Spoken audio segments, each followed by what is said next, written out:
क्यों इसमें याद दिलाने की ज़रूरत पड़ती है कि इन्होंने कब क्या किया, झंडा फहराया नहीं फहराया, ऐसे विवाद क्यों उठाए जाते हैं अमरजीत जी?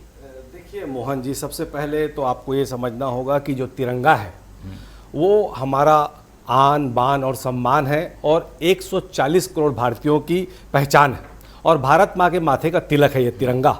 15 अगस्त के आसपास ही सिर्फ दिखावे के लिए एक दिन का आयोजन कर देना, तिरंगा यात्रा निकाल देना और साल भर उस तिरंगे के सुध नहीं लेना और भारत माँ के बच्चों की सुध नहीं लेना, ये भारतीय जनता पार्टी का दोहरा चरित्र है और उस चरित्र के चलते ही जो है हमको अपनी बातें कहनी पड़ती हैं। ये लोग तिरंगे का राजनीतिकरण कर रहे हैं, इसलिए हमको कहना पड़ रहा है। स्वतंत्रता आंदोलन में मोहन जी हजारों लोगों ने जेलें भरी, बलिदान दिए, तब कहीं हमें जाकर हमें हमारा तिरंगा मिला।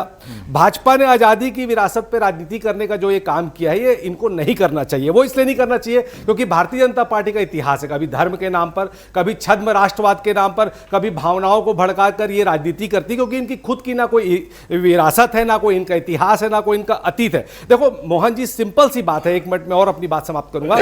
तिरंगा जो है ना वो सियासत का हथियार नहीं है, ये हम सबको समझना होगा। क्या बीजेपी निकाले नहीं तिरंगा यात्रा? ये चाहते हैं, मैं बता रहा हूं, नहीं मोहन जी, मैं बता रहा हूं, देखिए तिरंगा जो है वो सियासत का हथियार नहीं है। आपकी तिरंगा यात्रा पे हमें कोई आपत्ति नहीं, लेकिन उसका जो राजनीतिकरण ये करते हैं, देश की एकता, भाईचारे और स्वतंत्रता संग्राम के शहीदों की विरासत का प्रतीक है ये तिरंगा, और इसी लेकर राजनीति मत कहिए। हम सिर्फ इतना कहना चाहते हैं, इसके सामने सर झुकाइए आप और माफी मांगिए कि आपने देश की आजादी के स्वतंत्रता आंदोलन में कोई योगदान नहीं दिया था, पर आपकी जो पार्टी और आपका जो संगठन है ये मुस्लिम लीग के साथ मिलकर उस समय देश के 2 टुकड़े कर रहा था, अंग्रेजों से माफी मांग रहा था, अंग्रेजों से पेंशन ले रहा था, और आपकी विचारधारा के लोग उस समय गांधी की हत्या कर रहे, इसलिए उनको शोभा नहीं देता कि ये तिरंगा यात्रा निकालकर इस तरह तिरंगे का अपमान करे, देश के 140 करोड़ लोगों का अपमान करे। ये सम्मान की चीज है, इसका राजनीतिकरण नहीं होना चाहिए। चलिए, राजनीतिकरण हो रहा है, इसीलिए वो कुछ मुद्दे उठ